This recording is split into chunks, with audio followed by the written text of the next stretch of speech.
Peut-être que le soir, quand tu rentres chez toi, tu te sens seul. Et pourtant, tu habites dans une ville où il y a des milliers de personnes.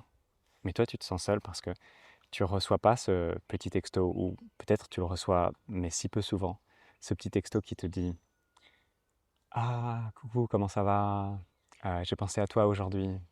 Ou «Euh, ça me ferait plaisir qu'on fasse quelque chose ensemble demain, est-ce que tu serais libre?» Et toi, tu ne le reçois pas, et pourtant, peut-être qu'à l'inverse, toi, tu proposes aux gens. Mais à toi, on ne te propose pas. Et tu as comme cette impression parfois que peut-être les autres, ils ont moins envie d'être avec toi que toi, tu as envie d'être avec eux. Et quand tu penses à ça, ça se transforme en angoisse et tu te dis, mais au fond, est-ce que les autres, ils ont vraiment envie d'être avec moi? Et ça t'angoisse parce que la question qu'il y a derrière, c'est, est-ce que j'ai de la valeur en fait? Est-ce que je suis aimé? Est-ce que je suis désiré pour ce que je suis? Et peut-être il y a une partie de toi qui ne comprend pas tout à fait parce que tu serais un cas social ou tu serais très étrange et tu ferais peur à tout le monde.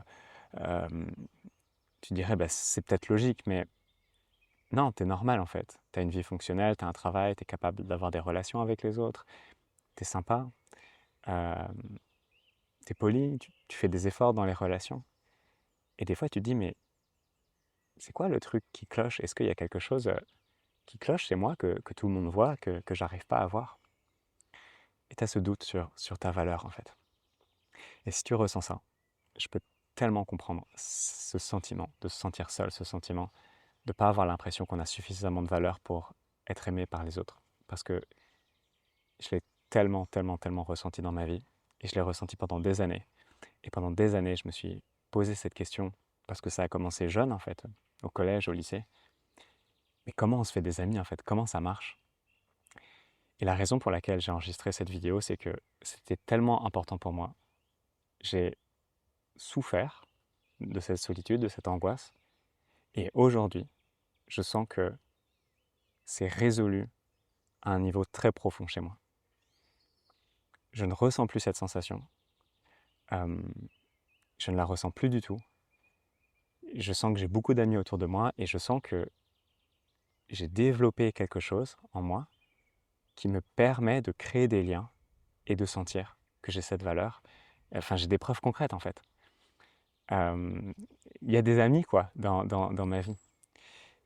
Et je pense que ce que j'ai développé, d'autres personnes peuvent le développer.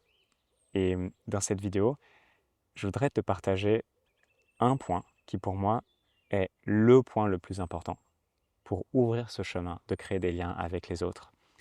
Euh, et pour moi, c'est le point le plus important parce que c'est ce qui a ouvert ce chemin chez moi. Et avant de continuer, je voudrais préciser que ce que je vais partager dans cette vidéo et dans cette chaîne, ça s'adresse à une partie de la population particulière. Ça s'adresse pas à tout le monde. Il y a des gens qui peut-être ne résonneront pas du tout. Je vais te donner une liste de caractéristiques. Et si tu te reconnais dans cette liste, c'est que tu es la bonne personne et que ce que je vais te partager va beaucoup résonner pour toi. Cette vidéo, elle est pour les gens sensibles, qui ont une sensibilité particulière. Peut-être que tu ressens tes émotions plus intensément que la plupart des gens. Peut-être que tu es touché plus que les gens par la dimension spirituelle, la dimension artistique. Tu es quelqu'un qui a profondément soif de sens dans ta vie, tu as soif de relations profondes, tu n'es pas très très intéressé par le small talk, les discussions superficielles. Euh, donc peut-être que tu as cette sensibilité, peut-être aussi que tu as un mental qui est particulièrement développé, tu penses beaucoup, tu piges vite les choses, tu comprends vite, ça va très vite dans ta tête. Euh, Peut-être qu'il y a plein de choses que tu captes un peu avant les autres, dans ton travail, dans la société, dans des groupes. Tu vois, tu pressens des choses que les autres n'ont pas l'air de capter, mais toi, tu captes avec un temps d'avance. Et peut-être ce mental, parfois, il prend trop de place pour toi. Tu te sens parfois beaucoup dans ton mental, trop dans ton mental. Euh, et tu te sens un peu déconnecté des autres, un peu en décalage. Euh, Parfois, peut-être dans un groupe, tu te sens coupé. Tu es dans le groupe, mais tu n'as pas l'impression d'appartenir au groupe. Tu ne fais pas partie. Tu ne te sens pas complètement intégré, comme s'il y avait une paroi de verre un peu invisible entre toi et les autres qui t'empêche de profondément connecter. Et tu sens ce décalage. Peut-être parfois tu sens que tu n'as pas complètement les codes, que tu es peut-être un peu atypique, aussi par ton parcours peut-être par tes choix de vie. Peut-être que tu es quelqu'un qui sent qu'il y a quelque chose qui est un peu en alerte quand les autres sont autour. Peut-être tu le ressens plus avec les groupes, peut-être tu le ressens aussi quand tu es en one-one avec quelqu'un à un café. Tu ressens comme un peu d'anxiété, un peu de stress. Et tu vois que quand tu te retrouves tout seul, même si peut-être tu souffres aussi de ta solitude, mais ça se calme, c'est plus tranquille.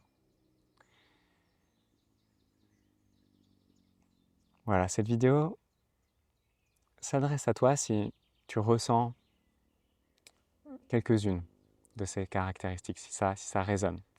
Eh bien, bienvenue, tu es au bon endroit. Et ce que je vais dire aujourd'hui et ce que je vais partager sur cette chaîne va te parler. Je voudrais te dire maintenant quelle est cette chose si importante qui est la première chose qui permet de créer des liens avec les autres. Le domino qui fait tomber tous les autres dominos. Alors pour que tu comprennes quelle est cette chose, en fait, il faut comprendre qu'il y a plein de choses qu'on pourrait regarder ensemble dans cette vidéo, mais qui sont secondaires. Je pourrais te parler de, je sais pas, peut-être tu ressens de l'anxiété sociale avec les autres. Peut-être il y a quelque chose dans ton énergie qui n'est pas très magnétique, qui n'attire pas les autres. Peut-être tu as du mal à te sentir en lien, à faire confiance, à, à vivre les émotions facilement avec les autres.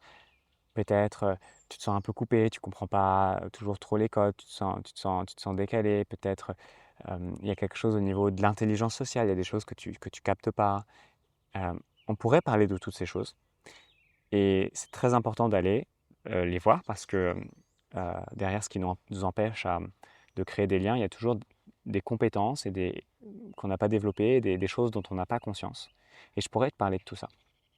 Mais en fait, le problème, c'est que quand on regarde tout ça, en fait, la seule question qu'on se pose, c'est la question fondamentale de qu'est-ce qui fait qu'une personne a envie d'être amie avec nous.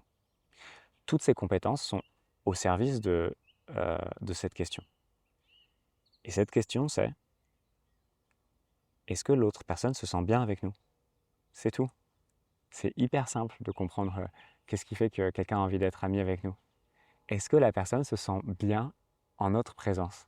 Et si la réponse est oui, bah, elle aura envie d'être amie avec nous, c'est simple. Et si la réponse est non, elle aura d'autres priorités.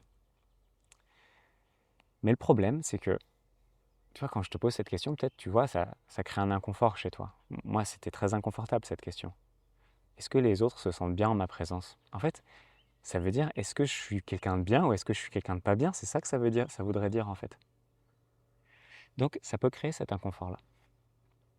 Et donc, on ne peut pas aller débloquer ce qui bloque, on ne peut pas aller débloquer ce petit truc qui fait que peut-être en notre présence, les autres ne se sentent pas parfaitement bien. On ne peut pas débloquer ça tant qu'il y a cet inconfort. Parce qu'à chaque fois, on va arriver sur cette question, ça va nous rendre mal à l'aise, ça va nous angoisser, on va se dire « mince, je ne suis pas bien, il y a quelque chose qui ne va pas bien avec moi ». Donc c'est quoi la chose la plus importante? C'est de pouvoir travailler sur cette question comme si c'était une question neutre. Comme si je me casse la jambe et puis je me mets un plâtre et quand je fais ça, ça ne me remet pas en cause ma valeur. C'est juste une jambe qui est cassée, hop, je la répare et puis après elle marche. Il faudrait trouver un moyen de pouvoir rentrer dans cette question, pouvoir résoudre ce truc qui fait que peut-être les autres ne se sentent pas complètement bien en notre présence, de façon aussi neutre que quand on se répare la jambe à l'hôpital. Être très tranquille. Et donc, qu'est-ce qu'il faut pour être très tranquille avec ça? Il faut ressentir de l'amour, il faut ressentir une profonde confiance que non, je suis quelqu'un de bien. Et donc, s'il y a des petites choses ou des grandes choses à faire bouger, c'est neutre, je vais les bouger. Moi, fondamentalement, je suis bien. C'est juste des caractéristiques, des compétences, des prises de conscience que je vais développer. Et ça, c'est quoi? Ça, c'est s'aimer en fait. C'est ressentir de l'amour pour soi, ressentir de l'estime pour soi. Donc c'est la chose la plus importante. Et maintenant, peut-être que tu te dis, mais comment on fait? Ce ne sera pas l'objet de cette vidéo de rentrer complètement dans la question du comment, mais ce que je peux te dire d'une part, c'est que c'est possible, mais c'est tellement possible, je l'ai tellement vécu de ne pas ressentir d'estime pour moi, ou de ne pas en ressentir beaucoup, ou un estime fragile. Et aujourd'hui, si tu me demandes mais à quel point je pense que j'ai de la valeur sur une échelle de 0 à 100, mais je te réponds 100. Et pas depuis un espace d'orgueil, juste depuis un espace qui s'émerveille de la beauté de mon être que j'ai appris à voir. Et je crois que c'est possible pour toi parce que dans la vie, mon métier, c'est d'aider les gens à s'aimer. Je suis thérapeute et je vois que les gens, ils évoluent. Séance après séance, il y a quelque chose qui s'ouvre et qu'une évolution est possible. Là, s'aimer, ça s'apprend. Je ne rentrerai pas dans les détails de cette vidéo, mais peut-être juste pour te dire une piste. Moi, ce qui m'a profondément transformé, c'est le jour où j'ai compris que mon enveloppe extérieure n'était pas l'essence profonde de mon être. C'est quoi mon enveloppe extérieure? C'est, en fait, si tu me vois à l'extérieur, tu vas dire, bah voilà, Jean-François, il parle comme ça, il croit ceci, il croit cela, il réagit de telle manière dans telle circonstance, il a tel type d'émotion, tel type d'énergie. Puis à l'intérieur, si tu voyais mes pensées, tu verrais quel type de pensée j'ai, comment je réagis, qu'est-ce qui se passe émotionnellement en moi, etc. Donc tu fais la liste de tout ça, puis tu as 1 million de caractéristiques, et ça, c'est l'enveloppe extérieure. Et en fait, l'enveloppe extérieure, elle peut être abîmée, blessée par la vie, et c'est pas de notre faute, en fait, c'est juste les circonstances de la vie. On a grandi peut-être dans ta famille, il y avait des blessures, il y a des choses, des croyances que tu as inscrites en toi dans l'enfance, donc voilà, tu as grandi dans ce monde avec cette enveloppe extérieure blessée. Mais à l'intérieur, ce qui est toi au-delà de ces caractéristiques. Tu vois, si je t'enlève une de tes caractéristiques, boum, on prend un laser je sais pas, qui perce le cerveau, qui enlève des neurones, et tout d'un coup, il y a une caractéristique qui disparaît, une croyance qui disparaît. Toi, ce qui en toi ressent la joie, ce qui en toi ressent la souffrance, ton âme, ta conscience, ça ne bouge pas si on enlève cette caractéristique. Et si on en enlève une deuxième, non plus. Et une troisième, non plus. Donc tu n'es pas cette enveloppe extérieure, tu n'es pas ces caractéristiques. Tu es cette âme, voilà. Et c'est ça ton essence profonde. Et elle est belle. Et, et quand on commence à faire cette distinction, on peut apprendre à voir à quel point notre être profond, même si à l'extérieur il y a des blessures, à quel point notre être profond est beau, à quel point il est beau, et à quel point dans des circonstances de vie différentes, on aurait appris à développer cette beauté et qu'elle est toujours là en potentiel à l'intérieur de nous. Alors, c'était la chose la plus importante. Dis-moi en commentaire si tu as envie que je fasse une vidéo qui développe le comment. Comment est-ce qu'on apprend à ressentir de l'amour pour soi concrètement? C'est quoi les étapes? Dis-moi si tu as envie que je fasse une vidéo sur ok, si je commence à ressentir de l'amour pour moi, ensuite comment est-ce que j'identifie ce truc-là qui fait que peut-être les autres se sentent pas complètement bien en ma présence et qui empêche d'avoir des liens, comment je mets de la conscience dessus, comment je développe des nouvelles compétences, c'est quoi les étapes. Pour moi, il y a à peu près 7 ou 8 grandes compétences à développer, donc si tu veux que je fasse une vidéo pour développer ça concrètement, mets-le en commentaire et je le ferai. Et quand je sortirai ces vidéos, je les mettrai je sais pas, en panneau d'affichage ou en lien dans la description. Tu les trouveras si elles sont sorties au moment où tu regardes cette vidéo. Je voudrais conclure en passant un message. Je vais développer un programme pour aider les gens à créer des liens d'amitié. Et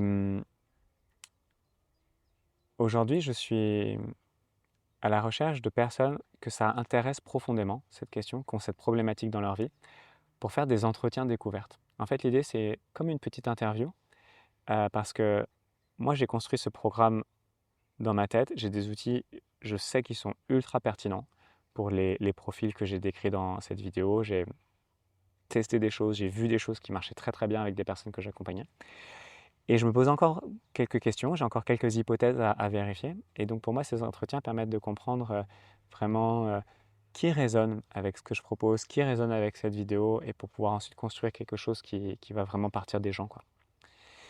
Et toi, en échange, ce que tu vas retirer, c'est des prises de conscience. Je vais te poser des questions, on va essayer de comprendre ensemble qu'est-ce qui ne fonctionne pas dans tes liens avec les autres.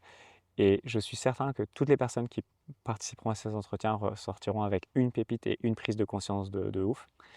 J'en ai déjà fait un entretien comme ça, et la personne est ressortie avec une prise de conscience de malade. Donc je pense que ça aura de la valeur pour toi.